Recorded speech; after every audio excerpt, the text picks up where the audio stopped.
At the point I hit the upload button to put Custodian onto YouTube, I knew I was going to have to do an origin story for the monster. But I also had genuinely no idea when or where I was going to set it.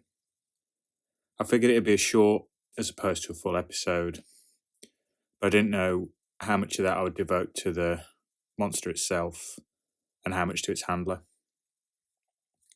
Quite quickly, working on that in the background whilst prioritising other episodes, I found myself being drawn back to World War One, and the Hound of Mons was perhaps the most obvious route to take.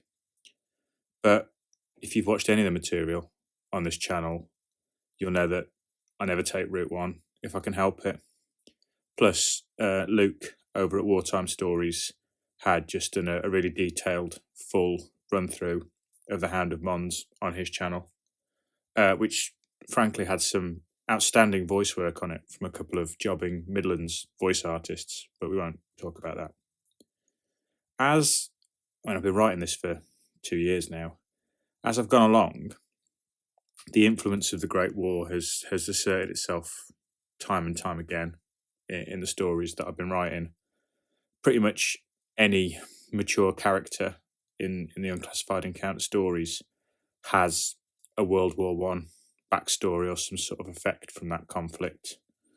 And by dipping into them, writing them, it allows me to go back and to pad out their backstories, to link characters together, but also to increase the association between the supernatural and the two world wars. I'm aware that if I did this too much, and if everybody was related to everybody, and everybody had a supernatural experience, it might undervalue the stories, it might hurt the overall aesthetic. But loosely linking a couple of the characters and stories just seemed to work so far, so I think I am going to keep on doing it. I suppose the way I look at it, if you looked at Unclassified Encounter as a Netflix series, looking at the origin stories or World War One stories, they'd be like an animated counterpart for it, like a prequel series. And then you could also have like a Lucius series running along the side of them, because he does what he bloody wants. Assuming that the custodian in question, the dog's handler, was a Belgian, and that he was going to be an ex-soldier, I had to look at whereabouts in World War One I could go. Now, if I'm honest, my knowledge of the Great War is a bit lacking compared to that of World War Two. I've read a lot about the sea battles and a fair bit about the air battles, but not much about the trench warfare, the land battles. So when I started to research Belgium's involvement in World War One, that's when I found out the slightly curious case of the Belgian front. The German attack in 1914 pretty much split the country in two and rendered the Belgian army down to about 60,000 soldiers that were left, that were poorly equipped, poorly trained. But after they'd done this, the Germans didn't want to open up a new front in Belgium, and the Allies didn't really have the resources to commit to a new front. So this Belgian army kind of sat back, and the German army sat back, and they just looked at each other for the next 4 years. The conditions in the trenches on the Belgian front were as awful as anywhere else, and all the casualties sustained during that time were largely of disease. So for 4 years, you had 7,000 Belgian young men a year dying of typhus, for example, for no gain, no land gain, no way forward. It's like a Cold War, but in a small setting. But over the next 4 years, as more and more young Belgians fled or moved and joined into this army, it got back up to about 170,000.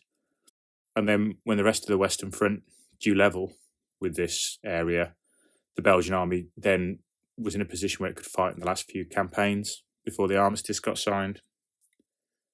So, having decided to introduce the monster and its owner in these battles, I suddenly had a crazy thought that this coincided about the time that poor old Amos Armitage had his leg blown off.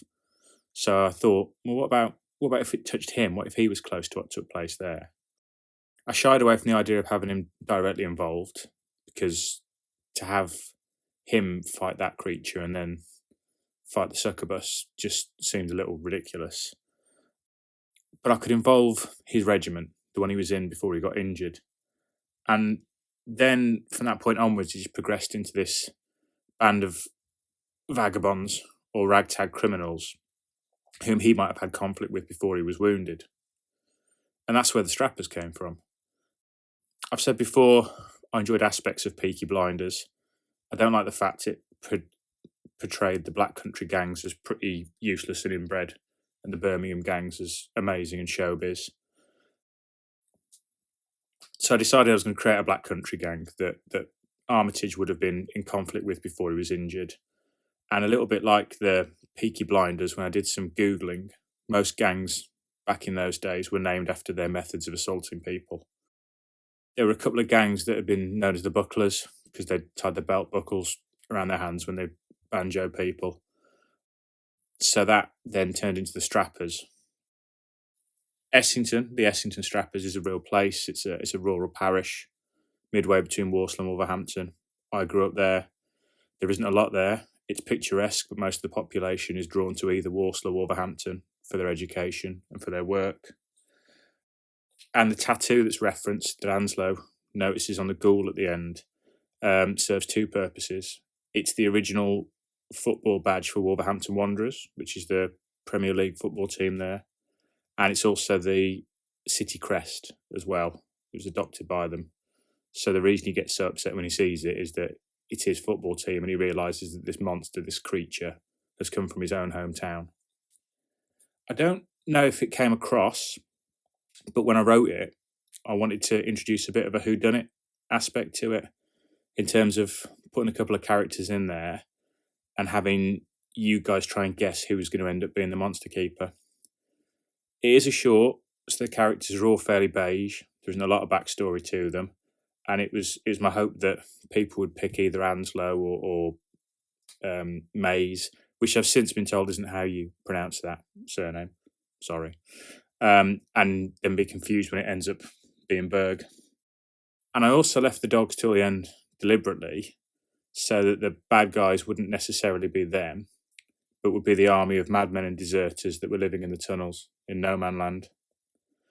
There are numerous accounts, numerous stories of armies of deserters from both sides allying together, moving beyond flags, and resorting to cannibalism.